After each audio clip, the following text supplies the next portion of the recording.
Well, making his 17th start of the season is right-hander Drew Rasmussen. That record 7-5, and you're right, Dwayne, easily could have at least 10 wins. That ERA 2.45, a sub-1 whip. The 3-2 pitch, swing and a miss. He struck him out. He went elevated at 97. And for all that Rasmussen does to cut and slice the baseball, he still has that high-octane fastball that just blows hitters away. And there are two away, and there's Rooker. 0-1 pitch is swung on it hard under the glove of Caminero and down the line for a base hit. Rounding first and digging for second is Rooker. He's into second with a double. Ball was smoked by Rooker. I think they will call it a double, though it did go under the glove of Caminero. Tried to make that play to his right. Up a little bit there, and that's ball 4. 2 men on with 2 men out. It's traffic here for Rasmussen with 2 A's on, and Shea Langoliers coming back up. Glad to see Shea off the IL, reinstated today after dealing with that oblique. It's the 2-1 pitch. That swung on. Welcome back. Driving a deep left center. Morel looks up, and it is gone. A 3-run shot for Langoliers. Good to have you back. It's 3-0 Athletics. How about that for your first at bat back in 25 days? And there was no doubt about it off the bat. 3-0 A's. When the Rays got Joe Boyle from the Athletics, they traded Jeffrey Springs, but also Jacob Lopez, who's been as good as he's ever been. 1 earned run allowed his last 4 starts over 23 innings. This ball's popped up, and Langoliers will look for it, and that is going to be out number 1. As Lopez delivers ground ball up the middle, moving to his left is Wilson. He's makes the play and slings it over to first, and there are 2 away in this first inning. Here's the pitch. That is swung on, a fly ball to left field. Tyler Soderstrom moving in, and he reaches up and makes the catch. Nice 1-2-3 first inning for Jacob Lopez. We're through an inning. Said Lopez this year in the first inning, a 1.29 ERA. In the second inning, it's over 9. A 1 pitch in the air to right center. Butler on his horse to try and get it. Here's Clark closing the gap, and he caught the baseball. You thought that was Lawrence Butler's baseball, and Denzel Clark comes out of nowhere to make a tremendous catch in the alley and robs Mangum of extra bases. And here come the Athletics. Back-to-back hits, back-to-back pitches, and they've got 2 on, nobody out, already leading 3-0 for their top home run, an RBI guy in Brent Rooker. Stan Hill grounded up the middle and threw for a hit. Lawrence Butler getting the windmill home. He will score. Wilson streaking to third. He'll get there. And Rooker has an RBI single to make it 4-0 Athletics. 3 straight hits to start off the third. And you got Nick Kurtz coming up, who's done a lot of damage in his first stint in the big leagues. That's a strike call, 97. On that inside edge, that had to feel good for Rasmussen. You know what? And you can see it in the body language, and maybe this is what gets him going. 1 out now with men on the corners. Swing a chopper on 1 hop to third, handled by Caminero to second one. On to first, it's a double play. And Drew Rasmussen pumps his fist. He does limit damage here in the third inning to a single run. Well, an early departure by Drew Rasmussen. Paul Gervais will take over on the mound for the Rays. 25-year-old right-hander. High, towering fly ball to left center field, struck fairly well but playable. Mangum in the alley, the center fielder, puts it away shy of the track. Urias is gone, and that's 3 outs in the air for Paul Gervais in a very easy 1-2-3-4. So 10 in a row retired by Lopez to start this game, and the Rays finally put a man on base. Here is Junior Caminero, having quite a year. Leading the team in home runs and RBIs with 20 and 51. And a high fly ball back into straightaway center. That's got a chance. That baby is gone. Home run to center on an 0-2 pitch. It's a 2-run homer for Junior. The deficit cut in half on home run number 21. First hit of the day for the Rays makes it a 4-2 ball game. And the Rays quickly have runners at the corners. The tying runs aboard with the Rays down 4-2 in the 4th inning. And here comes Tampa Bay. Swinging a line drive and a right, sinking quickly. It drops, base hit.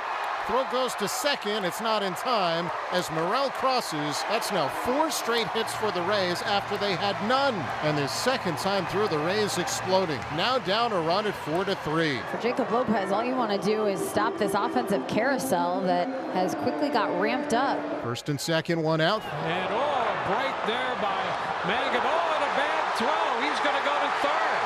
Boy, they had him dead to rights out there. And that bad throw allows him to advance to third base. And things unraveling for the Athletics in this 4th inning. And here's a bunt put down, and the run's going to score.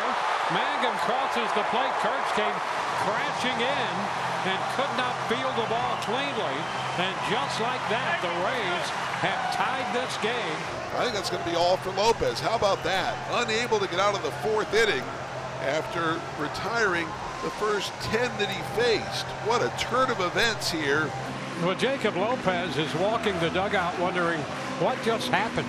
This is a tangible example of a game speeding up on a young pitcher. Now JT Ginn, the new pitcher. That swung on, hit on one hop to Urias. He gloves it from the outfield grass, flips it to Kurtz, and the inning is over, but the damage done.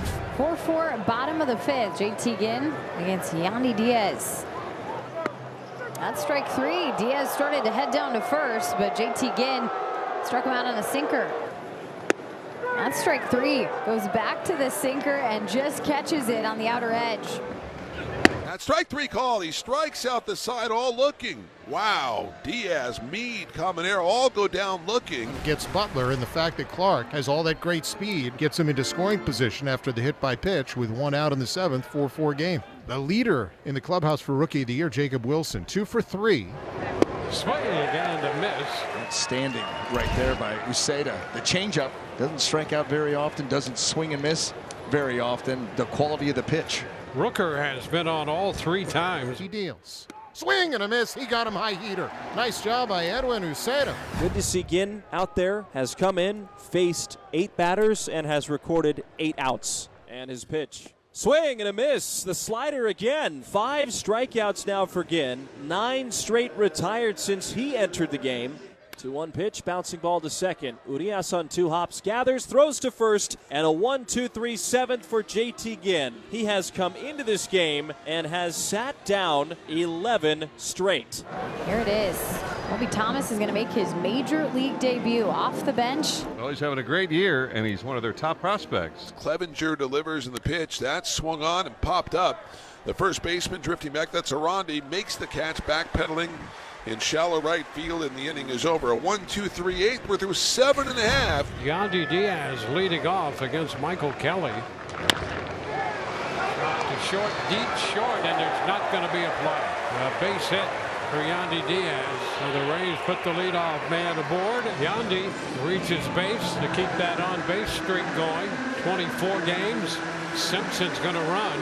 Now you got Chandler Simpson running out there at first. You got Brandon Lau at the plate. He is off. The pitch is a ball, and the throw will not be in time. And the go-ahead run in scoring position now. They wanted no part of Brandon Lau with a 3-0 count. Lau at first, Simpson at second.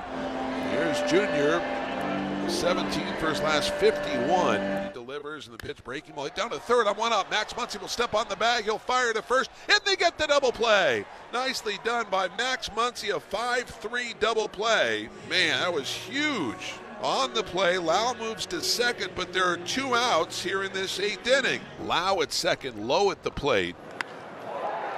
Into left field, and it's going to get in front of Colby Thomas. Here comes the throw home. The tag made. Colby Thomas, welcome to the big leagues.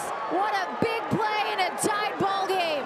And now the A's are cooking in the 9th. And the A's get first and third with nobody out here in the 9th. On Muncy at third, Schumann at first, and here's Lawrence Butler. Schumann goes. The pitch in there for a strike, and Schumann will be in scoring position now. It's now second and third with 1 out. Pitch. That swung on. Fly ball in left center, and it's going to fall in for a base hit, go all the way to the wall. Muncy is in. Schumann comes in to score. Digging for third is Butler. He's in there with a triple, and it's 6-4 Athletics. Lawrence Butler, a 2-run triple here in the 9th off Fairbanks, and the A's retake the lead. And the Law Dogs stepping up and delivering. Second hit of the night by Aranda. And that brings the tying run to home plate in Jose Caballero. And this is on the ground. The perfect opportunity. Jacob Wilson to second, on to first, and the double play. The A's have won this game 6-4-3 double play, and the ball game is over, and the A's win it by a final score of 6-4.